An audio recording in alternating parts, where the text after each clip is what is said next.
बात तब की है जब नीलेश मुझे पहली बार कॉलेज में मिला था। हम दोनों अलग अलग जिले से थे। हम दोनों का वो पहला साल था। मैं और नीलेश एक क्लास में ही थे और धीरे धीरे मैं और नीलेश बहुत पक्के दोस्त बन गए थे। हम दोनों ही एक दूसरे से अपनी सारी बातें बताते थे। ऐसे ही एक दिन की बात है जब नीलेश ने मुझे अपने डर के बारे में बताया था। मैं आपको बता दूं, नीलेश एकदम निडर लड़का था।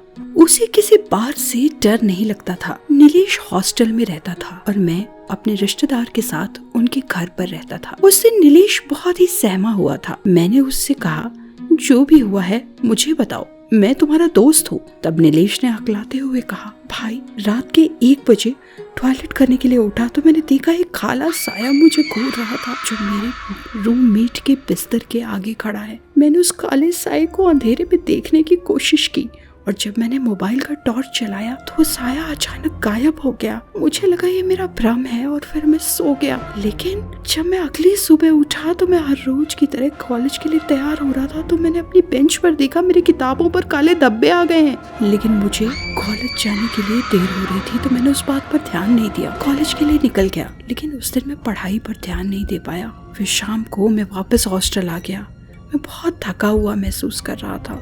फिर मैंने सोचा चलो थोड़ा नहा लेते हैं। जब मैं नहाकर अपना शरीर टॉवल से पोंछ रहा था तो मैंने देखा मेरे बाजू पर वैसे ही काले धब्बे पड़े हैं जैसे कि मैंने सुबह किताबों पर देखे थे। उसके बाद मैं डॉक्टर के पास गया ये सोचकर कि मुझे कोई एलर्जी या बीमारी है। डॉक्टर ने जब मेरे बाजू पर काले धब्बे देखे तो उसने कहा ये कोई बड़ी बात नहीं, अलग जगह के पानी की वजह से ऐसा हो रहा है जो धीरे धीरे ठीक हो जाएगा। फिर मैं रिलैक्स हो गया और वापस अपने हॉस्टल आ गया। मैं हर रोज की तरह अपनी डायरी लिख रहा था। मुझे हर एक बार डायरी में लिखने की आदत है। उस दौरान मेरा रूममेट भी बाहर गया हुआ था। थोड़ी देर बाद डायरी लिखते समय मुझे एक आवाज सुनाई दी जैसे मुझे कोई बुला रहा हो। 2-3 बार आवाज के आने पर मैंने रूम का दरवाजा खोला और देखा हर किसी का दरवाजा बंद था और गलियारे में भी कोई नहीं था। फिर मुझे थोड़ा थोड़ा डर लगने लगा क्योंकि पूरा फ्लोर खाली लग रहा था। फिर मैंने दरवाजे को बंद किया और अपने बिस्तर पर फिर सोने चला गया। सुबह उठा तो मुझे बहुत बुखार लग रहा था। फिर मैंने बुखार की गोली ली और कॉलेज चला आया। अभी मैं ये सब आकर तुम्हें बता रहा हूँ। मैंने कहा